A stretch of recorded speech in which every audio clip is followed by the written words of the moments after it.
Russia చమురు కొనుగోలుపై America, India మధ్య వివాదం నెలకొన్న సమయంలో భారత జాతీయ భద్రతా సలహాదారు అజిత్ దోవల్ మాస్కో పర్యటన ఆసక్తి రేపుతోంది.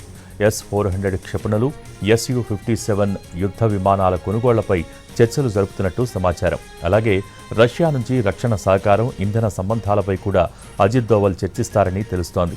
భారత విదేశాంగ మంత్రి జైశంకర్ కూడా ఈ నెలాఖరులో రష్యాలో పర్యటిస్తారని సమాచారం.